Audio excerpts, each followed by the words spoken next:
You know what? It doesn't get any better than this. It's October, it's Halloween season, and today, myself, Cody Leach, and CP, we're all going to do a collaboration together just for you guys, and we are going to rank all of Rob Zombie's movies for you. Some of us are more fans than others. This is going to be fun. And before we get started, let's set the proper mood.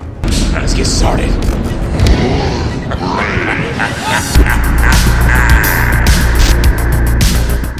And before I get started on the rankings, I want to level set with everybody, just to let you know how I stand right now as a Rob Zombie fan, okay? Going back to the 90s when he was with White Zombie, Supercharger Heaven was my anthem for my brand new car. That was my jam. And I've been a fan since. And what I loved about his music then is that in his music that he had clips of classic horror movies played. So I got the theme, and then his videos, of course, you knew the man was a fan of horror. Look, I know the supernatural is something that isn't supposed to happen, but it does happen. Look, I know the supernatural is something that isn't supposed to happen, but it does happen. Who is this irresistible creature who has an insatiable love for the dead? Who is this irresistible creature who has an insatiable love for the dead? And then when he came over to the film side, it was nice to see that translation or that visualization of what I had imagined listening to his records. Another reason why I love the guy is he has this very humble attitude. He has like, I'm lucky to be here and I'm enjoying every moment type of attitude. I mean, every single interview I've ever seen with him, he just seems to be so relaxed and humble and just feels grateful to be there. And he also shares his success with his friends. I mean, every movie he's been in, he's recasted more or less the same group of people. So it's pretty cool to see somebody succeed and he's bringing his friends along with him. He also plays homage to the actors who paved the way for this genre. Bill Moseley, Daniel Harris, Udo Kier, Malcolm McDowell, Richard Lynch, Brad Dourif, and the great, awesome Ken Forte. Fitness, baby! And honestly, the dude loves his wife. So not only do you have a man who succeeds, he's sharing his success, he's very humble and a nice guy, and he's just doing what he loves. What is there not to admire? That being said, let's get started with the rankings. Dead last at number 8 is Halloween 2, Rob Zombie's sequel to the reboot that he had with the Halloween franchise. Who in their right mind would like this movie? You know what? And other than that, let's talk about the good real quick. I do appreciate the concept of us exploring where Michael has been between the films, because we always wondered, you know, where's he hiding? Where's he living? And here Rob Zombie explores that with Michael Myers living in the woods as a man of the land with a huge beard. And I do like the new designs to his costume, the mask kind of being torn with the beard growing out from the bottom. I also enjoy the brutality of the kills. I mean, Michael is just telegraphing those kills with that knife.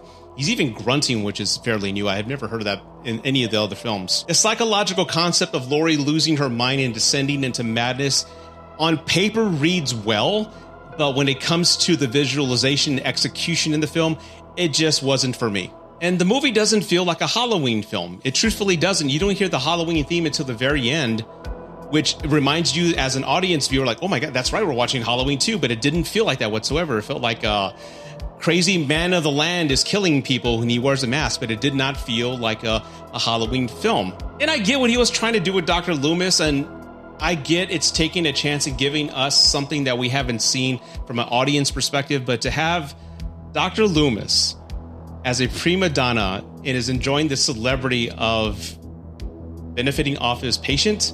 Well, we always have one, don't we? It didn't work.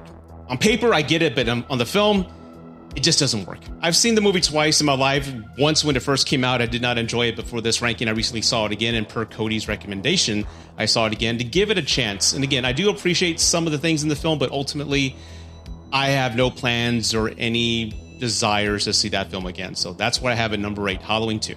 Number 7 is The Munsters. That just came out, and I did post a review, and unlike everybody else on the planet Earth, I enjoyed it, but I enjoyed it for what it was worth. I think, as I said in my review, I feel the trailer did more harm than good, and the marketing of the film, let's be honest, everybody was confused. You have Rob Zombie, who makes nothing but gore fest, rated R slashers, and here he is, he's making a family-friendly IP with The Munsters. So it's a huge contrast, and it's a huge risk as an artist. If you're used to doing one thing, I mean, look at us, we review horror movies, right? Let's say we just jumped into rom-coms or something. That's a huge contrast. We're out of our element. So I admire the risk and chance Rob Zombie took with this. And plus, he's always been a fan of The Munsters. Again, it's been featured in many of his films and also his music. So I appreciate that, but again, the trailer and the marketing is really what hurt it. I feel if the movie was marketed as a Halloween special, people would have perceived it differently, and it would have gone around better with the critics and viewers. Because I've seen about 20 reviews on the Munsters, and everybody just appears to have grown to hate it before they even saw it. Like they were ready to hate it without giving it a chance. That's the perception I got. But granted, having said all that, as much as I appreciate it, it's still not one of my favorite films, and that's why I have The Munsters at number 7. And coming in at number 6 is 3 from Hell. I have to admit, The Devil's Rejects is going to rank high on my list, and I was not happy as a fan seeing these characters survive that assault of just bullets. They were torn to shreds at the end of Devil's Rejects. You cannot convince me, no matter what, that they survived. And it was a poetic, perfect ending for that story. And to bring them back, it just felt like a cash grab to me, to be honest. And plus, the story didn't introduce anything original. You had the passing of Sig Haig, who was replaced by the amazing Richard Brake. And he did a phenomenal job with the script and everything Rob had handed to him. But it's still the same beats. You have them escaping places. You have them assaulting people and dehumanizing them and putting people through torturous events, even a clown, which is pretty cool. But ultimately, it should not have been made. Those characters died so poetically in The Devil's Rejects. It was a shame to bring them back, in my opinion. Maybe that should have ranked lower on my list. No, it's fine at number 6. And before I get to number 5, of course, please subscribe and like the video. Let me know what you think. If you like my rankings so far, leave some comments down below. I'd love to hear from you. Do you like the makeup? It's itchy like crazy.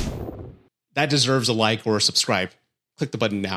Coming in at number 5 is House of a Thousand Corpses. Now, I'm old enough to remember when this film came out. It made all the news reels. Everybody was talking about how controversial it was, how shocking, and how people were fainting or seeing this movie when they went to the theater. Bullshit. No, the movie was not all that. I do admire the story behind House of a Thousand Corpses. I heard that Rob Zombie more or less was just walking the Universal Studio lot, filming a video. Somebody asked him, hey, what are you doing? They started talking. He more or less said, hey, I have an idea for a movie. It's a Rocky Horror Picture Show meets Texas Chainsaw Massacre. And it got greenlit there on the spot. He said he was just making up the pitch as he went along, and people were like, wow, that's interesting. We love that. And he got the movie. So that's kind of a fun story and how all this began. And that's how we got House of a Thousand Corpses. Now, I recently revisited this film. I hadn't seen it, oh my God, in over like 15 years, but I saw it a couple weeks ago. You can tell it's his first movie. You can see the origins and foundations of a lot of great ideas. You can see that he's truly trying to pay homage to the films that came before him, like previously said, Massacre and Rocky Horror Picture Show. But it's the dialogue that's probably the weakest element of this film. I can appreciate the family casting and just diverse characters within that space. Everyone's kind of insane in their own way. I appreciate the cleverness of the deaths and having Dwight kind of made up as the human fish or human mermaid. And there's even Chris Hardwick. I didn't know that was Chris Hardwick until I saw it again. Dr. Satan! Dr. Satan! But I think what the film, in my opinion, what's memorable about House of a Thousand Corpses is that it feels like two completely different films and two different ideas. There's all the insanity that takes place in the home, but then when they put, the victims in that coffin and lower them down to this grave and they're playing some slow music and it becomes like a supernatural film. There's zombies that suddenly come out of nowhere. Then there's that Dr. Satan guy that we completely forgot about, which is the most curious character. And I wish we spent more time with him and got to know him more. And I feel that if Rob revisits any of the characters and anything he's done in this franchise, it's Dr. Satan. That would be a cool horror movie that I would see.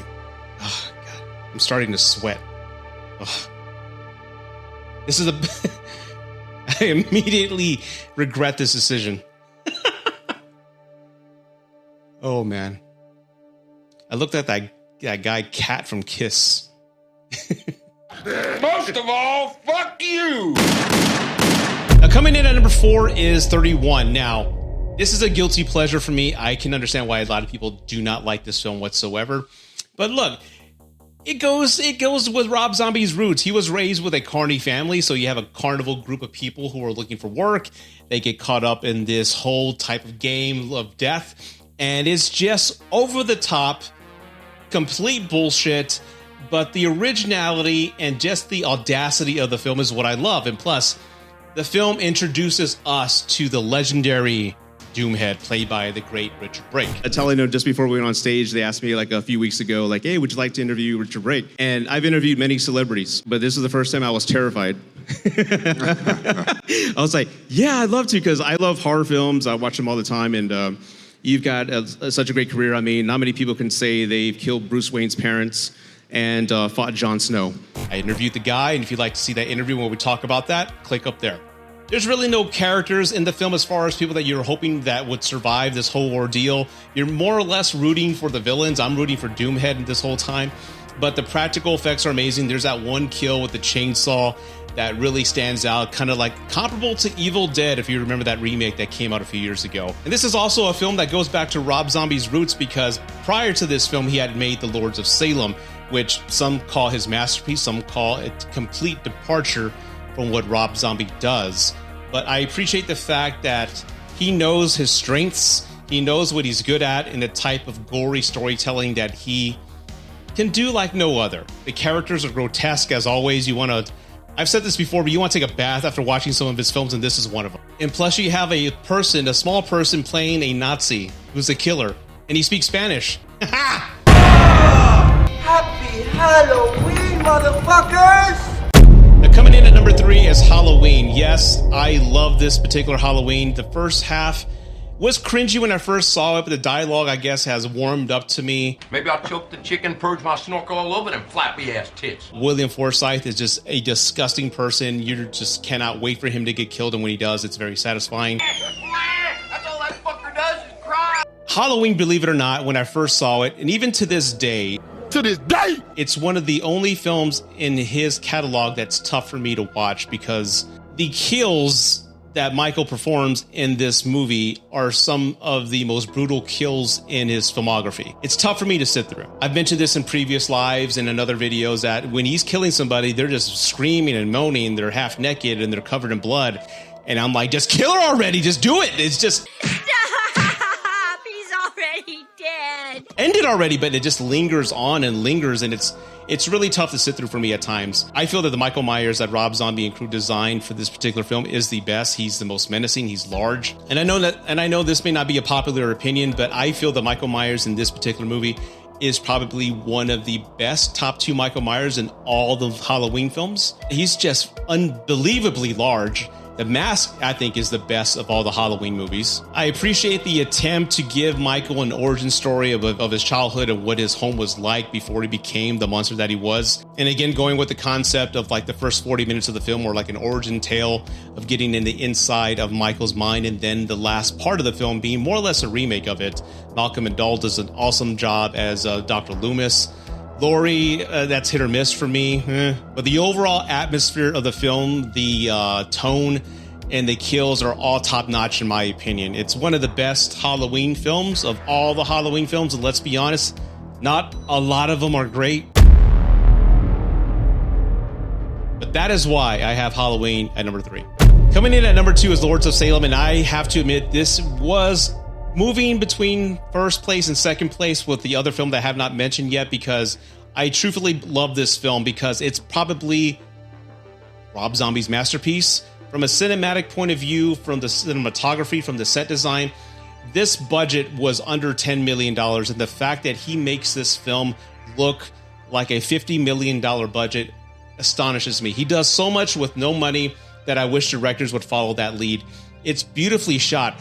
And it's probably, it is the creepiest film in his filmography, in my opinion. Watching it is unsettling visuals that got me inside, like in that it really creeped me out. Hearing what they're saying is unsettling. You are the Dragon Lord Satan! Trample on the cross! Maybe I'll choke the chicken, purge my snorkel all over them flappy ass tits. So the atmosphere, so unlike the other films where the kills were brutal, it's the atmosphere and the context that get me in this film that give me the creeps. This is arguably Sherry Moon Zombie's best performance. The set design and even the exterior shot, it feels like you're in Salem. It feels like it's taking place around Halloween. There's an eerie aesthetic to it. And plus the visuals at the very end, they just go batshit crazy. I mean, there's many ways the devil could be depicted in film, and he picks a guy to wear a gorilla suit. Pretty insane. Like, fuck it, why not? Then they have that one little monster with the tentacles. It's just, it's very eerie. Like, who thinks of this stuff? Sick fuck. And I will admit, when I first saw it in 2012 when it came out, I wasn't impressed with it at all. As a matter of fact, I hated it. But seeing it again, it's grown on me. The more I read about it and the more I see it and how deep it is with the context and how the overall plot, I've heard other critics say it doesn't make sense, but truthfully it does if you listen to it. This is the most Stanley Kubrick I feel that Rob Zombie could be, and it is his best film, in my opinion, from a filmmaking standpoint. That is Lords of Salem at number 2. And coming in at number 1 is The Devil's Rejects, and let me tell you why ultimately that was my number 1 pick. This film is very complex. You're dealing with a lot of individuals who are, let's face it, not good people. So at the very end, where you have William Forsythe, who is really the person you're rooting for to capture these pieces of shit. Now you stick that back in that gray matter of yours and you make that stick. Is any other thoughts gonna get you cold slab, toe tagged, and mailed home to your mom in a plastic bag? Are we, Crystal? And give them their comeuppance. You can't wait for that. And then when it's happening, you actually are excited because you have that taste of bloodlust because these people deserve what's coming to them. But what I find confusing on my part is that while that's happening, there's a brief piece of me inside that is feeling sympathy for these 3 criminals who don't deserve any sympathy. And I think that's why this film is number 1 for me, because it's so layered and complex. It's not your traditional revenge movie. From William Forsythe, Sig Hay, Bill Moseley, Kevin Forhey, Danny Trujillo, even Diamond Dallas Page, who looks horrible. Even that whole set with the trailer looks disgusting. After I watch this film, I always feel like I got to take a bath and wash the filth off me. But the film just has a layer of texture and just ambience to it. And a tone, that Rob Zombie hillbilly tone. Everyone just looks nasty, like their breath stinks and they smell like they haven't wiped their ass in 3 or 4 days. It's just a disgusting film, but it sticks with you because it's so well written. And that's why it's my number 1. It ended beautifully. I've heard Freebird in many movies, many a times. It's one of my favorite songs of all time. It just closed the chapter on these characters in the most perfect way. It's what they deserved. And to bring them back in 3 from Hell just pissed me off. Well, everybody, I hope you enjoyed this rankings. Please go to Cody's channel, go to CP's channel. The links will be down below, and go watch their rankings. Let me know what you think in the comments below. And I'm going to go check those videos out myself to see where my rankings compare to theirs. I'm sure we're going to have some differences. And also, if you haven't done so already, please subscribe. I'm getting more momentum here and I want to make more videos. Let me know what you would like to see. Please hit the like button and also leave some comments. I definitely want to see your rankings down below. I'll engage with as many comments as I can. But until then, everybody, happy Halloween. Have a wonderful month. I'll see you next time.